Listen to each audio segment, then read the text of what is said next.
Hola, en este tutorial os voy a explicar cómo determinar la resistencia R1 de polarización de este transistor.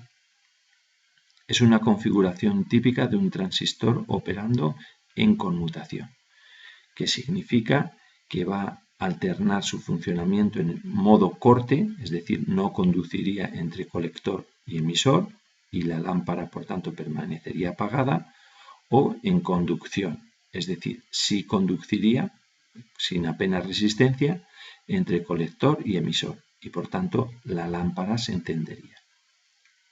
Puede ser una lámpara como en este caso, un motor, etcétera, cualquier receptor de corriente continua que podamos conectar aquí. Esta fuente de alimentación representa los dos valores de tensión que proporcionaría una señal de control, 0 y 5 voltios. Si la señal de control proporciona 0 voltios, pues este transistor estaría en corte, ya que no circularía corriente por la base y la lámpara no se encendería.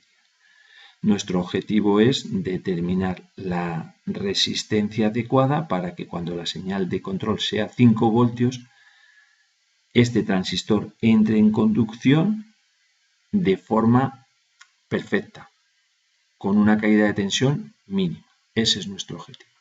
Bien, pues vamos a hacerlo. Aquí insisto en lo que hemos dicho, nuestro problema es determinar la resistencia R1. El punto de partida es la intensidad por el colector. Vamos a ver cómo la calculamos. Pues el dato que tenemos es la tensión de alimentación de esta lámpara y el valor de resistencia de la lámpara. Por tanto, ley de Ohm. Sustituimos los valores en esa ley de Ohm y encontramos que van a circular 2,5 amperios por el colector. Ya vemos que es una corriente muy superior a la que puede manejar un controlador, digamos, por ejemplo, Arduino, que son unos pocos miliamperios. Bien, con este dato de intensidad de colector podemos calcular la intensidad de base necesaria. Esta es la relación entre intensidad de colector e intensidad de base. Nos proporciona esta relación la ganancia. Nos dicen que la ganancia vale 45, pues 2,5 voltios dividido 45, que es la ganancia, nos da la intensidad de base mínima que permite que el transistor BJT entre en conducción perfecta, se comporte como un interruptor, con la menor caída de tensión posible. Corrientes de base más pequeñas que esta y por tanto resistencias mayores que la que ahora veremos, pues darían una caída de tensión mayor y por tanto no llegaría toda la tensión a la resistencia. Parte caería en el transistor, cosa que no es adecuada.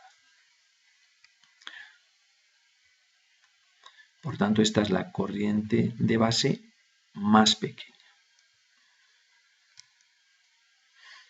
Por la ley de Ohm, de forma similar a como calculamos la resistencia de polarización de un diodo LED, obtenemos la resistencia R1. Este circuito de aquí es similar, al de polarización de un diodo LED. Tenemos una unión PN aquí, base emisor, con una caída de tensión de 1,5 voltios. Tenemos una tensión de alimentación de 5 voltios, pues a la resistencia le queda la diferencia de esas tensiones, 5 menos 1,5. Y sabemos también la corriente que tiene que circular por aquí, la acabamos de calcular, esta de aquí. Bueno, pues sustituimos todo, operamos y nos salen 63 ohms. Esa es la resistencia mayor que podemos poner. Si ponemos una resistencia mayor, la corriente es más pequeña y daría lugar a caídas de tensión mayores aquí, en el transistor. No conduciría tan bien como deseamos. Y por tanto, si hay más caída de tensión aquí, pues se pierde potencia en este transistor y esa potencia no llega a la lámpara. No llega toda la tensión a la lámpara como buscamos. Bien, pues esta es la solución del problema. Muchas gracias.